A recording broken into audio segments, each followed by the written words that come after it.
நல்லவர்களே, நல்லவர்களே, கோம்பை மாநகரம் விவசாயிகள் நிறைந்த ஒரு மாநகரம். விவசாயம் தான் இந்த மண்ணினுடைய பிரதான தொழில். காலகாலமாக நம்முடைய பூர்வக்குடி தொழிலாக இந்த மண்ணிலே இருந்து வருவது விவசாயம். இந்த விவசாயிகள் ஒரு காலத்தில் கௌரவத்திற்காக பண்ணினோம். விளைய வைப்போம், பக்கத்து வீட்டுக்காரங்க கொடுப்போம், அடுத்த வீட்டுக்காரங்க கொடுப்போம், அவன் நமக்கு கொடுப்போம். இப்படி பண்டமாற்று முறையாக இருந்த விவசாயம் காலப்போக்கிலே அது ஒரு தொழிலாக மாறியது. அந்த தொழில் இன்றைக்கு நம்மை வாழ வைத்துக் கொள்ளும். கம்பம் சட்டமன்ற தொகுதியிலே விவசாயம் நிறைந்த பிரதான கிராமங்களில், பெரிய கிராமங்களிலே இந்த கோப்பையும் ஒன்று. அண்ணன் சலேக்கு கம்பத்திலே தலைவர் அப்பா, கம்பத்தை தாண்டி நம்முடைய நாயப்பம்பட்டியிலே மரியாதைக்குரிய குழந்தை இன்னொருத்தர், எல்லாரும் சேர்ந்து விதைவாக்கு உருவாக்கிய 18ஆம் கால்வாயை இந்த அரசாங்கம் கடந்த 5 ஆண்டுகளிலே எப்படி நடத்தியிருக்கிறது உங்களுக்கு தெரியும். 18ஆம் கால்வாய் இல்லை என்று சொன்னால் இந்த தேனி மாவட்டத்திலே கம்பம் பள்ளத்தாக்கினுடைய மேற்கு பகுதி வளமாக இருந்திருக்குமா? சொல்லுங்க. முல்லைப்பெரியாறிலே ஆர்வம் சோதனை நடந்தது. தலைவர் விஜய்கிட்ட கேட்கிறாங்க, அணையை பற்றி உங்களுக்கு என்ன தெரியும்? தலைவர் விஜய் சொல்றாரு, ஆர்ஓவி சோதனை என்றால் உங்களுக்கு என்னன்னு தெரியுமா? கேட்டது தலைவர் விஜய். ஒரு பெரிய கூட்டம் திரண்டு போன வருஷ தேர்தலுக்கு, போன முறை நடந்த தேர்தலுக்கு ரோட்ல எங்காவது பையன்களை பார்த்துட்டீங்களா? இளைஞர்களை பார்த்துட்டீங்களா? இளைஞர்கள் கோவை பார்த்துருக்கா? இல்ல. ஆனா இந்த தேர்தலில் தூத்துக்குடிக்கு போனார் தலைவர். ஒரு 5 லட்சம் பேர், 5 லட்சம் பேர். இவங்க என்ன செய்வாங்க? 200 ரூபாய் வண்டியில ஏற்றுவாங்க. ஒரு வண்டியை வாடகை பிடிச்சி காலையில் 5 மணிக்கு 200 ரூபாய் ஏற்றி காலை சாப்பாடு, மத்தியான சாப்பாடு, நைட்டு சாப்பாடு போட்டு கொங்கு மண்டலம்னா அதிமுகவோட மண்டலம். எஸ்பி வேணும்னு சொல்வாங்க. கொங்கு மண்டலம் எங்கள் மண்டலம். அங்க போய் பார்த்தா கோயம்புத்தூர் விமான நிலையத்தில் தலைவர் இறங்கினாரு. அங்க 2 லட்சம் பேர். ஒரு நயா பைசா கொடுக்காம 2 லட்சம் பேர் இருக்கான் கோயம்புத்தூர் விமான நிலையத்துக்கு வெளியே. அங்கிருந்து அவர் என்ன செய்ய முடியல? அவினாசி வருவதற்கு 3 மணி நேரம். அவினாசி வருவதற்கு எத்தனை மணி நேரம்? 3 மணி நேரம். அவர் கடந்து வந்த ஜனத்தொகை இல்ல 10 லட்சம் பேர். 500 பேரை கூட்டு போறதுக்கு இவங்க 1 மாசம் போராடுவாங்க. ஏன்னா புரியலாம், காரை புரியலாம், சைக்கிள் வந்தவங்க துட்டு பண்ணிக்கலாம். 1 மாதம் 5 லட்சம் பேர் ஒரு தலைவருக்கு பின்னா.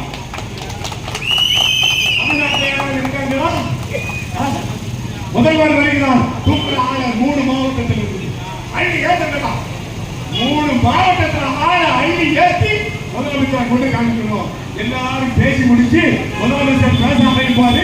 பாதி கூட்டம் வெளியே ஊற்றணும். காரணம், கொடுத்த பணத்துக்கு வேலை வந்தாச்சு. இங்க அப்படியா? போன வாரம் அவினாசியில் சொல்றாரு, பொதுச் செயலாளர் குசியானது நல்லா இருக்குங்களா, ஊருக்கு போகலாம், தலைவர் போயிட்டாரு சொல்லி எப்ப விடாலும் தலைவர் பிளைட்ல ஏறுற வரைக்கும் கூட்டம் கவலையான கூட்டம் கவலையான. அப்படியானால் ஒரு தேவை இருந்திருக்கிறது. ஒரு தலைவருக்கான தேவை இந்த மண்ணிலே இருக்க போயிட்டா 2 லட்சம் பேர் 5 லட்சம் பேர். திருநெல்வேலியில ஒரு பீடி கேட்பாங்க, ஒரு பீடி விடாது. அந்த பீடி இல்லைன்னு சொன்னா கழுத்தை வெட்டிடுவோம். திருநெல்வேலி அவங்க வெட்டி கொள்வாங்க. அங்கே எத்தனை லட்சம் பேர்? 3 லட்சம் பேர். திருநெல்வேலி என்னைக்கு வந்து ஒரு தலைவருக்கு பின்னால் 3 லட்சம் 5 லட்சம் பேர் எந்த காலத்தில் வேணுமா? எந்த காலத்தில் வேணுமா? இரண்டாவது மனிதர்களை பார்க்கணும். அதான் உண்மை. நம்பி நம்பி ஏமாதோ 59 ஆண்டு காலங்களாக இந்த திராவிட இயக்கங்கள், திராவிட கட்சிகள் ஏதாவது செய்வாங்க. நம்பி நம்பி ஏமாந்து கடைசியிலே ஒரு தேவதூதனாக விஜய் வந்ததும் அப்படியே பின்னால் போய் ஒட்டிட்டு போறது. அசைக்க முடியுமா? ஒருத்தரும் தூங்கல. தூத்துக்குடிக்கு போனான் தலைவர். அங்க கனிமொழியப்பன் தூங்கல. அந்த ஊரோட அமைச்சர் கீதா ஜீவன் தூங்கல. பக்கத்துல அனிதா ராதாகிருஷ்ணன் தூங்கல. திருநெல்வேலிக்கு வந்தா மாலையாட்டா தூங்கல. அப்துல் வகாப் தூங்கல. சுப்பிரமணியன் தூங்கல. இவங்க எல்லாம் திமுக வேட்பாளர்கள். அதிமுக காரங்க பார்த்தாங்க, இவங்களை அடிக்க விட்டு நம்மளை விட சரியான கோஷ்டி இந்த தமிழக வெற்றிக்காரங்க வந்து ஒதுக்கிட்டாங்க. சொல்லி அடிப்போம். எங்க திமுக காரங்க பேசுங்க. 18ஆம் காலத்தில் போராடிய போராளிகள் பேரை சொல்ல முடியுமா?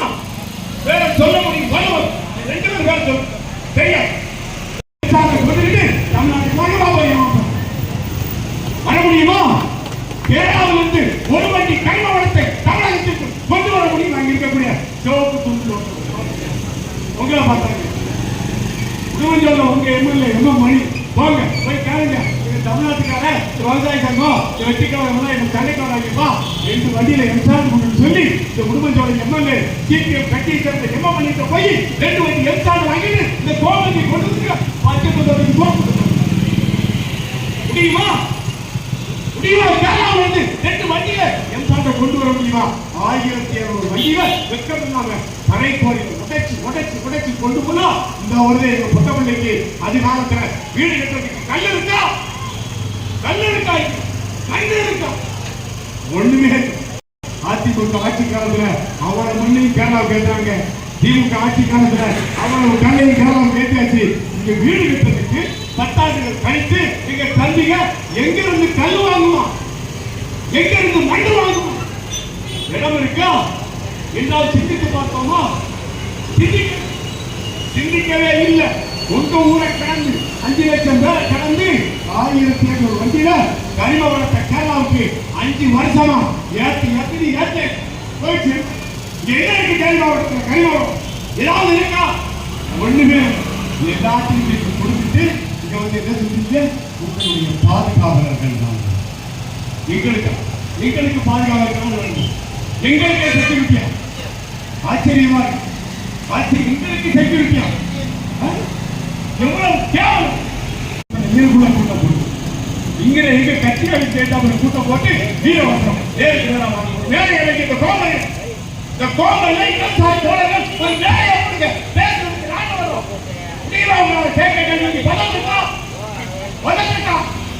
பதில் இல்லை. ஒண்ணுமே இல்லை. இதுவரைக்கும் இந்தியாவில் ஒரு மாநிலத்திலாவது அரசாங்கம் இருந்தது. கேரளாவில் முடிய போது இதோடு கதை முடித்தது. 1957 பிறகு இன்று வரை இந்த இந்தியாவிலே எங்காவது ஒரு அரசாங்கம் கம்யூனிஸ்ட் அரசாங்கம் இருந்து கொண்டே இருந்தது. அதுவும் இல்லை. சிந்தித்து பார்க்கணும் தோழர்கள். 29 ஆண்டுகள் மேற்கு வங்காளத்தை ஆண்டிங்க.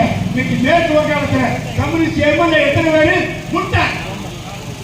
29 ஆண்டுகள் கேரளாவை மேற்கு வங்கத்தை ஆண்டார்கள். எம்எல்ஏ கிடையாது, எம்பி கிடையாது.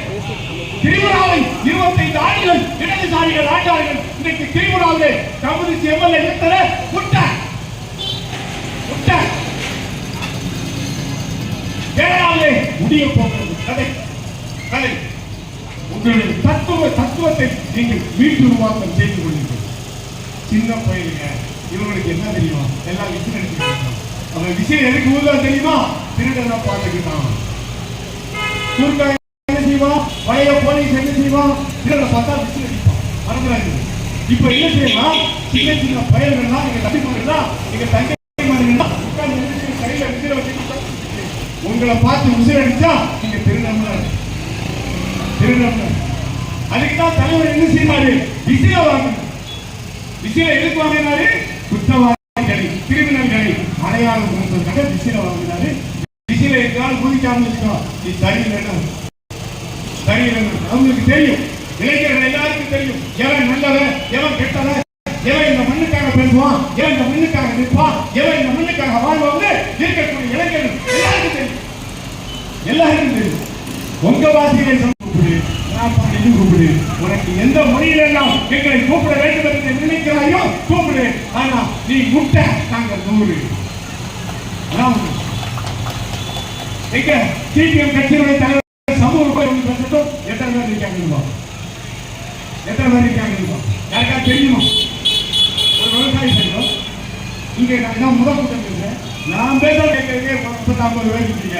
ஆனால் இந்திய கம்யூனிஸ்ட் கட்சியிலோ மார்க்சிய கம்யூனிஸ்ட் கட்சியிலோ மாநில தலைவரை கூட்டு வந்து இங்க கூட்டம் போடுங்க. நாங்க செலவு பண்ணுவோம்.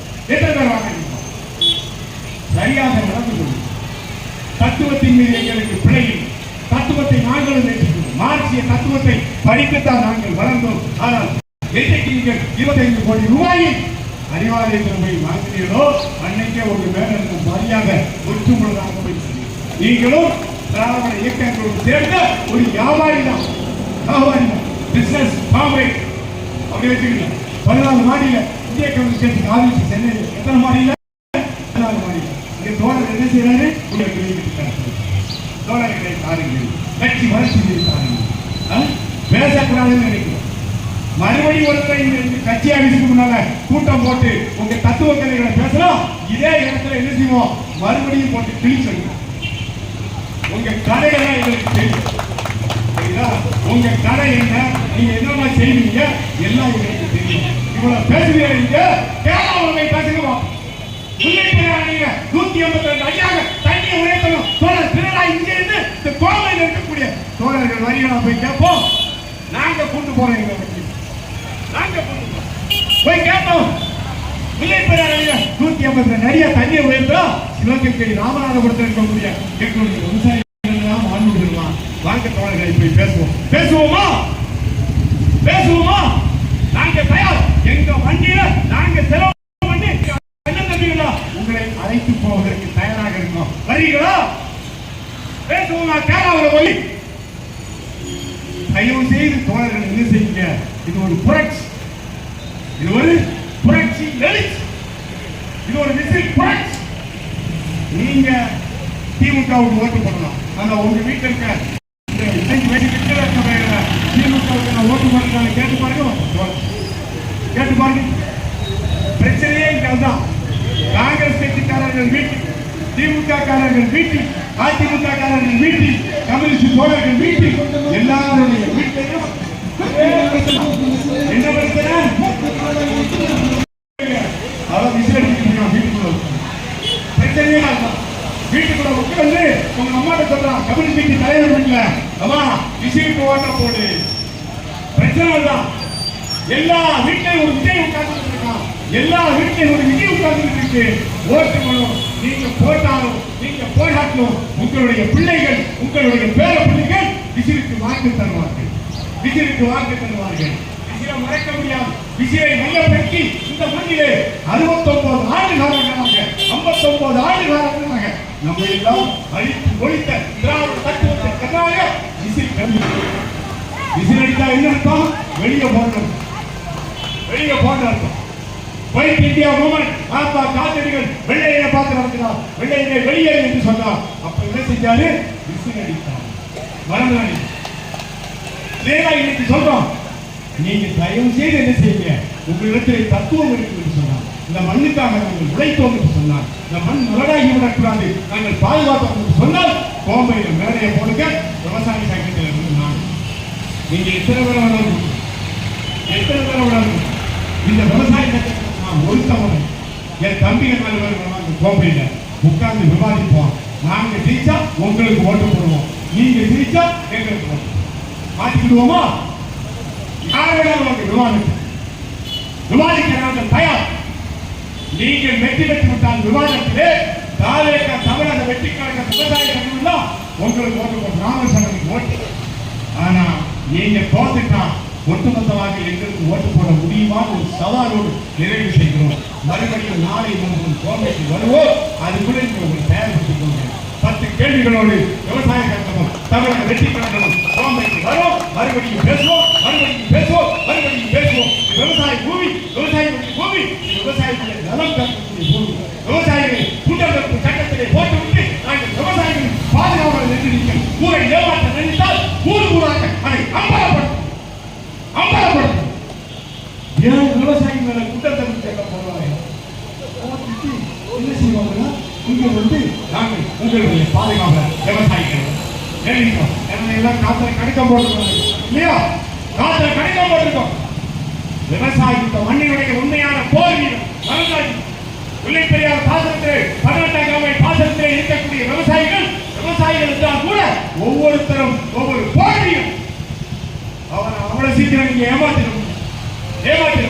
நடிகர் விஜய், நடிகருக்கு பின்னால் ஒரு கூட்டம், கூத்தாடிகள், தற்குறிகள் பேசி தத்துவமாக பேசினால் தத்துவமாக பதில் வரும். தத்துவமற்றி தற்குறித்தனமாக நீ பேசினால் அதே தற்குறித்தனமாக நாங்களும் பதில் கொடுக்கிறோம். உனக்கு என்ன தத்துவம் இருக்கிறதோ அதே தத்துவம் தமிழக வெற்றி கழகத்திற்கு இருக்கிறது விவசாய சங்கங்கள். 2 லட்சம் பேர் தூத்துக்குடியில எல்லாம் 100 பேரை பிறந்தாங்க. தூத்துக்குடியில பாஞ்சு போய் கிடக்காம அவ்வளவு வெயில் தினம் 104 டிகிரி எடுத்து தூத்துக்குடியில தலைவர் 11 மணிக்கு வாரம்னு சொன்னாரு. நாங்க நினைச்சோம் ஏதோ ஒரு 50,000 பேர் வருவாங்க நினைச்சோம். ஆனா கடலோரத்தில் வாழக்கூடிய கடலோடிகள் அத்தனை பேர் நினைச்சிட்டான். லட்சக்கணக்கிலே தூத்துக்குடியை அன்னைக்கு சாயங்காலம் டிவியில உட்கார்ந்து நான் சோடா போட்டி கண்ணாடி போட்டேன். இந்த விமர்சகர்கள் எல்லாம் சொன்னா எதெல்லாம் இருந்தாலும் இந்த கூட்டத்தை நம்ம கவனிக்கணும். முட்டாளா டிவியில ஏசி உள்ள உட்கார்ந்துக்கிட்டு நீ ஒரு கருத்து கணிப்பை போட்டுக்கிட்டு 3ஆம் இடம் திமுக 1ஆம் இடம் பாத்தியானா நீ கோம்பை எத்தனை பேர் இருக்க யாத்தியாவது ஓராட்ட எந்த பத்திரிகைக்காரன் கருத்து கணிப்பு கேட்டானா டிவிக்கார கருத்து கணிப்பு கேட்டானா ஆனா எழுதிட்டான் காவலைக்கா 2ஆம் இடம் காவலைக்கா 3ஆம் இடம். நீங்க சோசியக்காரனா நீங்க போலி சோசியக்காரனா நீங்க முதல் இடத்துல இருக்கணும். காவலைக்கா மறந்துடாங்க முதல் இடத்துல வெற்றியும் தோல்வியும் வீரனுக்கு அழகுவது அது ஒரு கதை. அதை நாங்கள் ஏற்றுக்கவில்லை. வெற்றி மட்டும்தான் வீரனுக்கு அழகு.